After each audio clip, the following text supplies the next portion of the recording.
Yo, what's up mga kaibigan? Nali na tayo magkwentuhan. So kanina ay opisyal nang natapos ang season ng Golden State Warriors at patungo sa off-season na ito ay kailangan nilang gumawa ng mga major decisions dahil sa 37 years old na nga si Steph Curry, 35 years old na si Jimmy Butler at 35 na din si Draymond Green at halatang nag-decline na din sila. Free agent na din si Jonathan Kuminga at hindi mo nga pwedeng asahan ng mga veterans na ito na magtodo sa napakahabang 82 regular season games. Kaya naman kailangan nilang gumawa ng pagbabago.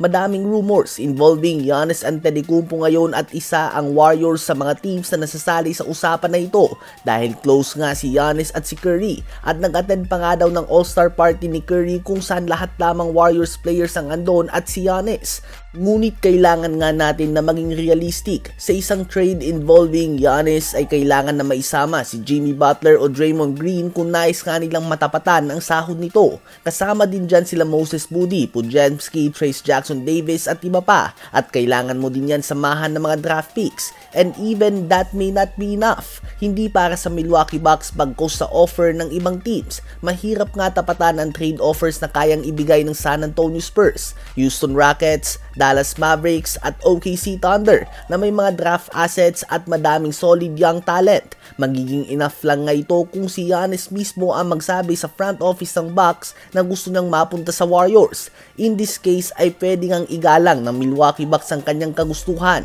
considering na ginawa niya nga ang lahat para sa franchise na ito ng Bucks. So ayun nga po mga kaibigan, realistic lang tayo.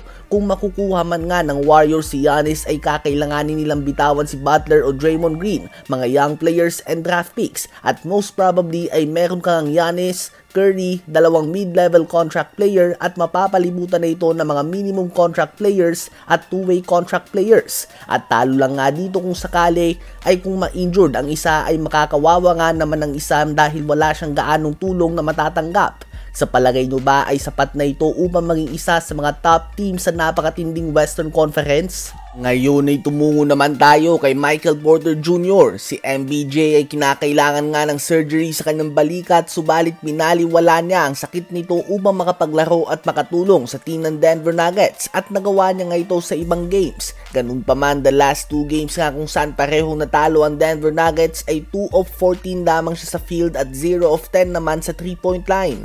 Hindi din siya gaano nakakatulong sa depensa at nagiging liability nga siya. Napakatindi nga ng puso at determinasyon na pinapakita niya.